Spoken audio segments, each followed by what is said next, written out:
Nós, estudantes do curso de Relações Internacionais da PUC São Paulo e integrantes do grupo de estudo sobre conflitos internacionais, em parceria com o Democracy Now!, apresentaremos as principais notícias da semana. A partir de agora, com legendas em português, vincularemos os principais destaques internacionais.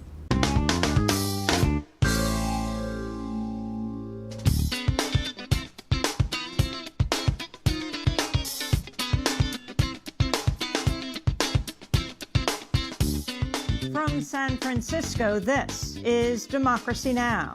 Today we're here in San Francisco, the largest anchor march for a rise for climate, jobs, and justice.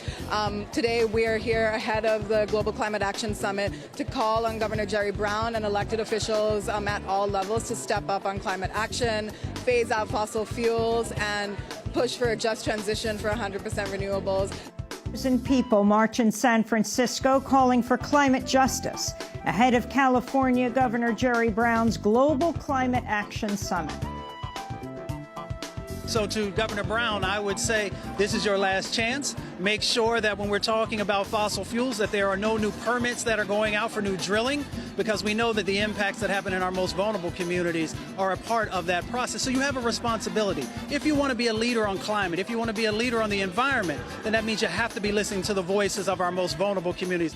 Voices from the Rise for Climate, Jobs, and Justice March, then to the fight over Supreme Court Justice nominee Brett Kavanaugh.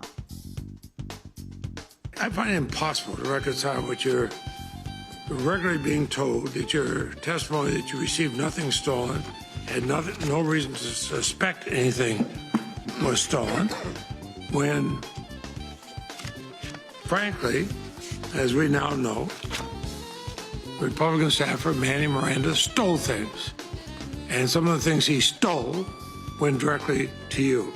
Speak with former top aide to Senator Patrick Leahy, Lisa Graves. Her new piece in Slate is headlined, "I wrote some of the stolen memos that Brett Kavanaugh lied to the Senate about." She's now calling for Kavanaugh's impeachment as a federal judge. All that and more coming up.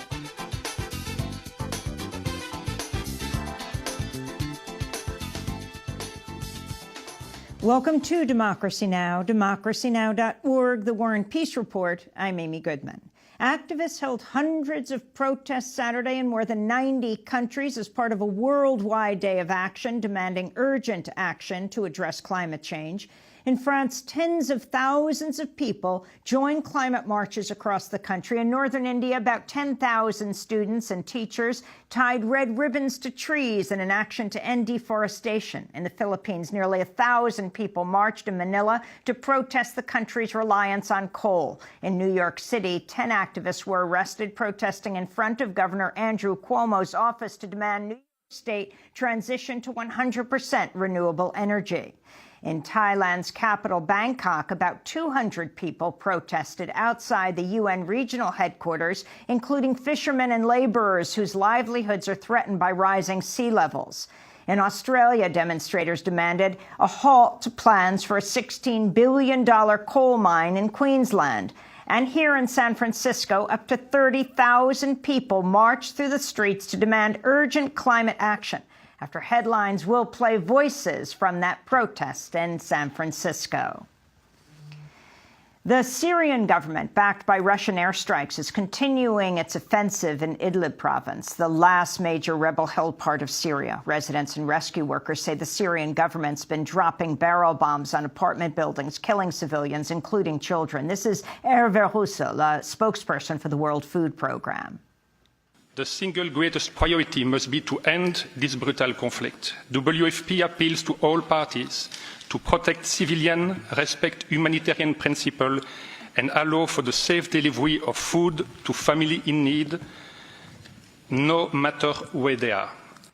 Former President Barack Obama has slammed President Trump, calling him a threat to democracy who capitalizes on politics of fear and resentment. President Obama's speech at the University of Illinois Urbana-Champaign was the kickoff to a two-month campaign effort ahead of November's midterm elections. This is former President Obama speaking on Friday. So Democrats aren't just running on good old ideas like a higher minimum wage. They're running on good new ideas, like Medicare for all, giving workers seats on corporate boards, reversing the most egregious corporate tax cuts to make sure college students graduate debt-free.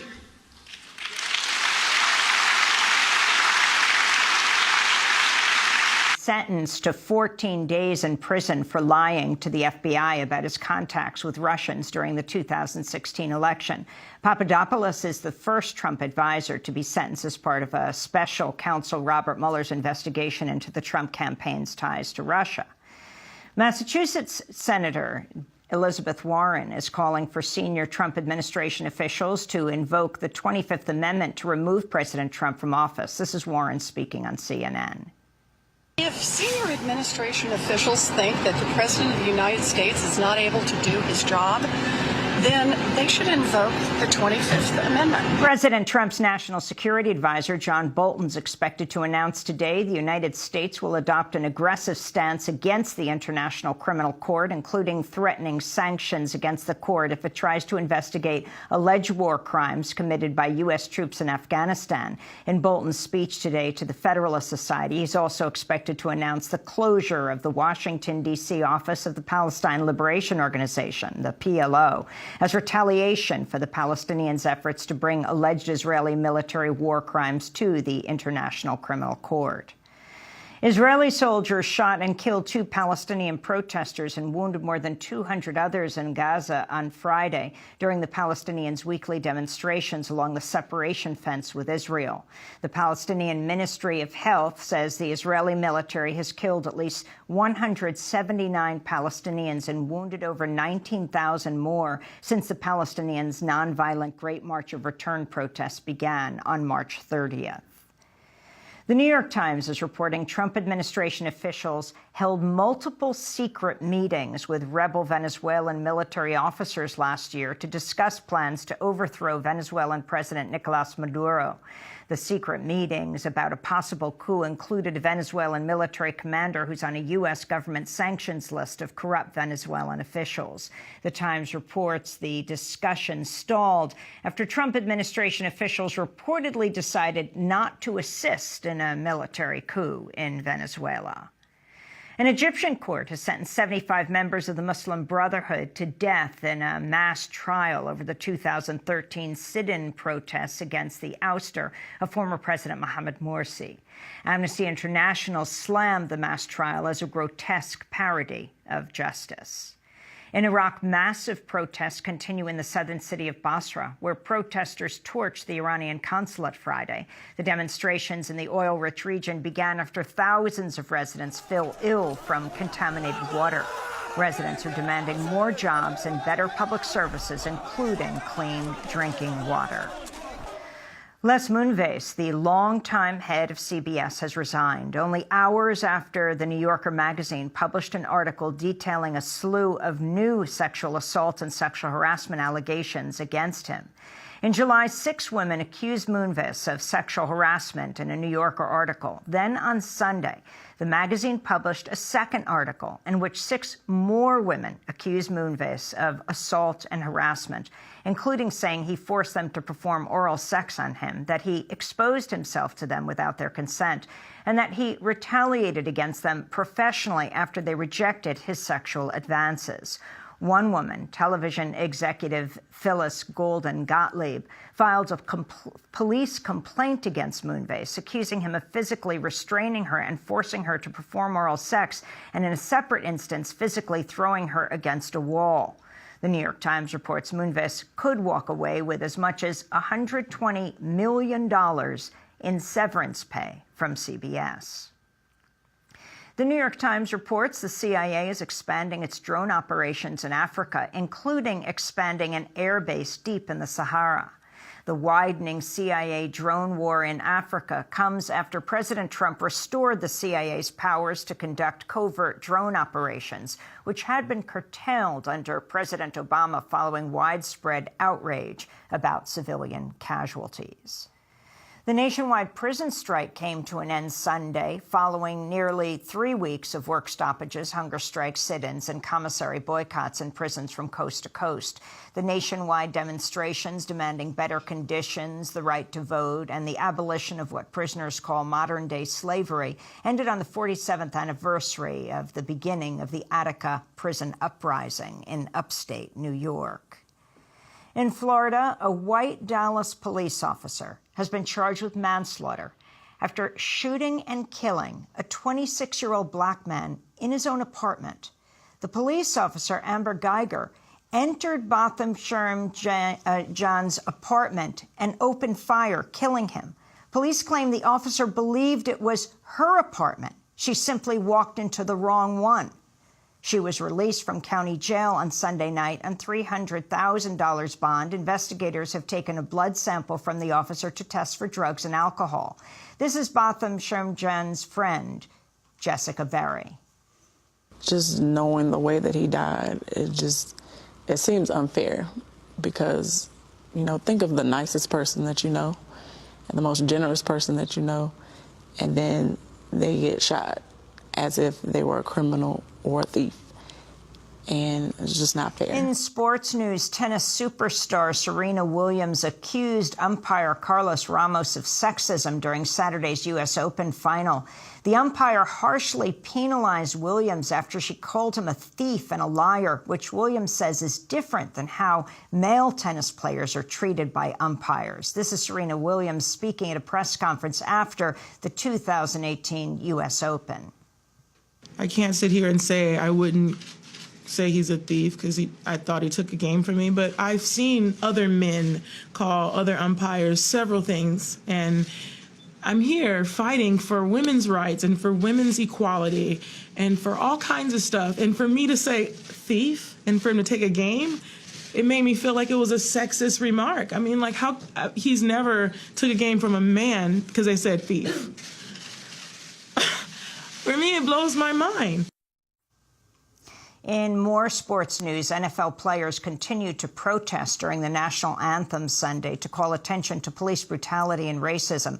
Among the players to protest were Miami Dolphins wide receivers Kenny Stills and Albert Wilson, who knelt during the anthem, and Dolphins defensive end Robert Quinn, who raised his fist during the anthem. Colin Kaepernick, who first sparked the league-wide protest, tweeted his support for Stills and Wilson, writing, "My brothers continue to show their unwavering strength by fighting for the oppressed. They have not backed down, even when attacked and intimidated. Their courage will move the world forward. Love is at the root of our resistance," Colin Kaepernick tweeted.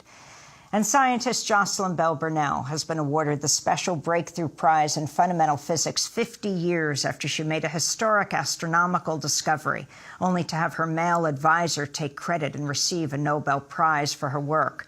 The special award comes with $3 million in prize money, which Bell Burnell says she's donating to the UK's Institute of Physics. And those are some of the headlines. This is Democracy Now!, democracynow.org, The War and Peace Report. I'm Amy Goodman.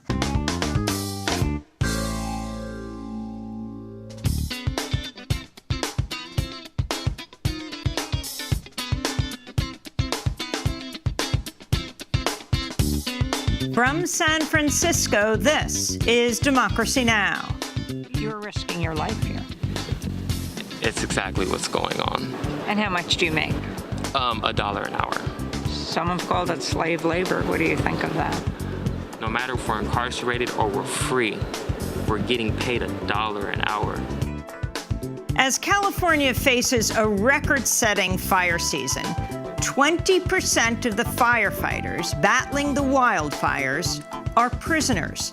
They're being paid just $1 an hour, saving the state up to $100 million a year. Is this a modern-day form of slave labor?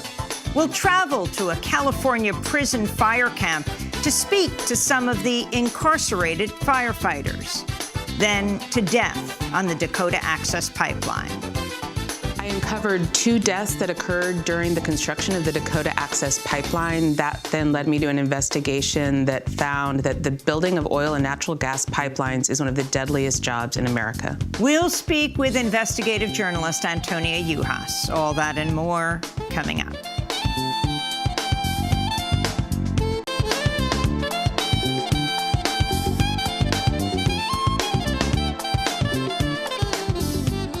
Welcome to Democracy Now!, democracynow.org, the War and Peace Report. I'm Amy Goodman. The storm of a lifetime. That's how one National Weather Service meteorologist is describing the massive Category 4 Hurricane Florence, currently barreling toward the coast of the Carolinas, slated to make landfall Friday. The National Hurricane Center is warning of a life-threatening storm surge, as well as massive flooding and highly destructive winds. This is North Carolina Governor Roy Cooper. This storm is a monster. It's big and it's vicious. It is an extremely dangerous, life-threatening, historic hurricane. That's why I'm ordering a mandatory state evacuation for our barrier islands. And I'm directing the people of North Carolina to obey local evacuation orders that have already been issued and will be issued along our coast. More than 1.5 million people have been ordered to evacuate North Carolina, South Carolina, and Virginia as Hurricane Florence approaches. Yet prison officials say they will not evacuate nearly 1,000 prisoners at the Ridgeland Correctional Institution in Jasper County, South Carolina. In Virginia, Hurricane Florence is bearing down on the site of the construction of a controversial gas pipeline, the Mountain Valley Pipeline, threatening to further pollute pristine waterways with erosion. Meanwhile, in neighboring North Carolina, experts are warning Hurricane Florence could kill thousands of farm animals and trigger catastrophic waste spills from sewage treatment plants, toxic coal ash ponds, hog waste lagoons, and chicken farms. Many of the factory hog farms in North Carolina store their waste by spraying it on nearby fields and neighborhoods or by depositing it in lagoons, which can overflow during hurricanes, causing the toxic pig manure to pour into nearby waterways. North Carolina is bracing for the climate change supercharged storm 6 years after passing legislation prohibiting state and local agencies from making planning decisions based on the latest climate science about sea level rise. Now the state is facing the threat of a life-threatening storm surge, which could cause billions of dollars in damage. On Tuesday, during an Oval Office briefing on Hurricane Florence, President Trump tried to celebrate his administration's response last year to Hurricane Maria in Puerto Rico, which killed up to 3,000 people, if not more, making it the deadliest storm in U.S. history. The job that FEMA and law enforcement and everybody did, working along with the governor in Puerto Rico, I think was tremendous. I think that Puerto Rico was an incredible, unsung success. Meanwhile, BuzzFeed is reporting FEMA has approved only 3% of requests for funeral assistance from Puerto Ricans who lost their loved ones during Hurricane Maria. As Hurricane Florence bears down on the East Coast, Senator Jeff Merkley has released documents showing the Trump administration took nearly $10 million from FEMA, the Federal Emergency Management Agency, and gave it to ICE, the Immigration and Customs Enforcement Agency, to build more jails. This is Senator Jeff Merkley speaking with MSNBC's Rachel Maddow. The administration is working hard to find funds for additional detention camps. And, of course, this is all part of the child separation policy. And that's how this information came into my hands, because of my work on this issue of trying to stop the child separations. But, in fact, so $10 million comes out of FEMA when we're facing a hurricane season, knowing what happened last year. This comes as the Health and Human Services Department says it'll triple the size of the tent camp where migrant children are imprisoned in the desert outside El Paso, Texas. The Trump administration established the tent camp in Tornillo in June as a temporary shelter amidst the administration's zero-tolerance policy, which included forcibly separating children from their parents. Officials say they're now expanding it to contain 3,800 beds for migrant children. Meanwhile, the former rabbi of White House advisor Stephen Miller, the architect of the family separation policy, condemned Miller in a fiery sermon during services for Rosh Hashanah, the Jewish New Year. Rabbi Neil Comas Daniels of the Beth Shir Shalom in Santa Monica, California, said, quote, "From the Jewish perspective, the parent-child relationship is sacrosanct. Disrupting it is cruel. Mr. Miller, the policy you helped to conceive and put into practice is cruel," the rabbi said. Tens of thousands of Syrians have fled the northwest province of Idlib, the last major rebel-held territory in Syria, amidst fears the Syrian government will launch a full-out ground offensive. The United Nations has warned an offensive could lead to the worst loss of life in the 21st century. This is Ali al-Mahmed, who fled from Idlib to the Turkish border. What happened was destruction all over, burning, something you can't describe. It was strange. Military planes, rocket propellers, everything. They did not differentiate between civilians and others. There are no bases, nothing. They want to target civilians. In Afghanistan, the death toll from Tuesday's suicide bombing in the eastern province of Nangarhar has risen to 68 people, with 165 more wounded. The attack came during a protest against a local police commander. No group has claimed responsibility for the attack so far. In Brazil, jailed former President Luiz Inácio Lula da Silva has officially pulled out of the presidential race next month after a Supreme Court judge rejected his latest appeal and said he could not run from prison. Lula announced Tuesday he's stepping aside to allow his running mate, Fernando Haddad, to stand in his place. To see our full interview with the former president, Luiz Inácio Lula da Silva, go to democracynow.org. In Spain, up to 1 million people took to the streets of Barcelona Tuesday to celebrate Catalonia's National Day and to demand Catalonia's independence from Spain. Last October, the Spanish government seized control of Catalonia after its leaders held a banned independence referendum. And in the Horn of Africa, Ethiopia and Eritrea have reopened the border after 20 years following the two countries signing of a historic peace deal in July. Hundreds of people have gathered at the two reopened border crossings to reunite with their friends and family members separated for 20 years by the war. And those are some of the headlines. This is Democracy Now!, democracynow.org, The War and Peace Report. I'm Amy Goodman. Nosso programa fica por aqui. Você pode acompanhar a gente pela nossa página no Facebook ou pelo blog Terra em Transe. Nos vemos na próxima semana. Até lá.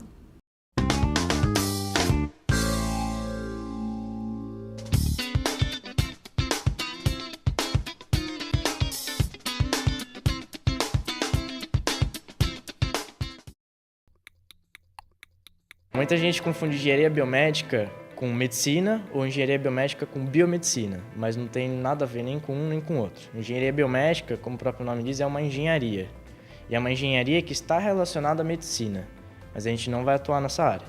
Então, a engenharia biomédica, a gente vai mexer com os equipamentos acerca da vida humana, ou seja, uma prótese, uma órtese, um equipamento de raio-x ou até um aplicativo que você usa em casa para o seu médico atender você. Então, tudo acerca da saúde que está relacionado com a vida humana, a gente está lidando. No curso de engenharia biomédica, a gente também tem aula não só de cálculo, né? Não só da parte de exatas, a gente tem aula de anatomia. Então a gente utiliza o campus do Monte Alegre para fazer essas aulas, então os alunos vão até lá. Nós vamos também para Sorocaba, porque em Sorocaba tem o Hospital Santa Lucinda. É muito dinâmico, então os alunos estão sempre caminhando entre os campos e fazendo diversas atividades fora daqui, né? Não é só aqui dentro desse campus. O curso de engenharia biomédica aqui na PUC, ele tem a base de 5 módulos. Então, a gente tem um módulo de biomateriais e reabilitação. O segundo módulo que a gente tem é de eletrônica médica, elétrica e eletrônica médica, que é fundamental em qualquer equipamento de grande porte que a gente vai estar mexendo. O terceiro módulo que a gente tem é de informática médica, então a gente vê toda a parte de programação, então é a parte mais tecnológica assim, do curso e mais atual. A gente fez um projeto de informática no ano passado, que foi o App Inventory, que através desses blocos, que tem os comandos, a gente pode desenvolver aplicativos para celulares Android. Foi um personal doctor, que é possível você colocar os seus dados pessoais, então, por exemplo, o nome. Depois disso, você tem o seu IMC, que através da sua altura e seu peso, a sua idade, ele calcula o seu índice de massa corporal. Tem uma tabela de vacinas, tudo isso você pode salvar. E independente de você fechar o aplicativo, desligar o celular, ela continua salva, então você pode abrir ele sempre quando você precisar. O quarto módulo que a gente tem é de imagens médicas, então a gente vê toda a parte de imagens, ou seja, ultrassonografia, tomografia, raio-x, ressonância magnética e até a parte de medicina nuclear. Na parte prática, a gente vem ver como é que funciona mesmo o aparelho. Se falando de raio-x, tem toda a parte da física por trás, né? Como é que funciona, como é que ele deve ser operado, a gente tem que saber tudo acerca do equipamento para poder trabalhar em cima disso nele. Quando a gente teve o laboratório, a gente mediu a sala para ver se estava tudo correto, porque tem tudo uma norma de como as salas devem ser. E além disso, a gente mexeu no painel, como deve ser feito um exame correto de raio-x. No segundo ano que tem tomografia, no terceiro tem ultrassom. Então a gente vai visitar e ver o equipamento funcionando mesmo em hospitais. E o último que a gente tem, ele fala sobre gestão hospitalar. O que é gestão hospitalar? É como se fosse a administração de um hospital. Só que um gestor hospitalar, ele tem que ter toda a base de conhecimento sobre os equipamentos, porque nós vamos ser os engenheiros dentro de um hospital. Ao passar dos anos, esses eixos vão ficando mais complexos, né? Porque a gente consegue fazer com que o aluno ele vai adquirindo conhecimento e tornando esse aprendizado mais complexo para chegar até no final, no desenvolvimento do projeto de conclusão de curso. Você foge um pouco dessa coisa de sala de aula que acaba sendo cansativa. Sim, a gente tem as matérias que são mais em sala de aula, que aí entra as matérias básicas de engenharia, que é cálculo, física, até a anatomia entra um pouco, mas a gente tem bastante aula prática, então a gente já foi nos laboratórios da PUC de Perdizes, em Sorocaba, a gente já fez visita. Essa parte focada nos módulos, assim, os professores conseguem dar práticas que você consegue aplicar no seu dia. Aqui a gente consegue ver toda a base que a gente precisa. Toda segunda-feira aqui no curso a gente tem a tutoria, né? Que seria uma atividade grupal. Cada grupo vai ter um tutor. Então é o professor que vai guiar esse projeto. Eles apresentam pra gente um problema, uma situação real que aconteceu. A gente discute sobre aquele problema, formula questões, discute sobre os termos desconhecidos. E a partir daí a gente leva esse problema para casa, pesquisa as questões em casa.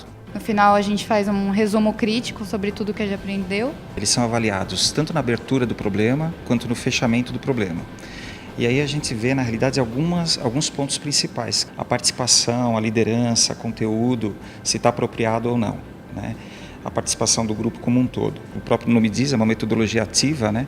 Onde o aluno, na realidade, ele é obrigado a buscar o conhecimento. A base que ela fornece para você, tanto de conhecimento, quanto de você ir atrás do conhecimento, te ensinar como ir atrás de tudo, como pesquisar.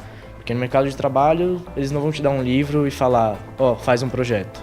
Eles vão te dar o projeto e você tem que correr atrás. Na PUC ensina você a correr atrás disso. A gente tem estagiário na Siemens, na GE, temos ex-alunos que trabalham na Johnson, nos hospitais são no Sírio-Libanês, no Hospital das Clínicas.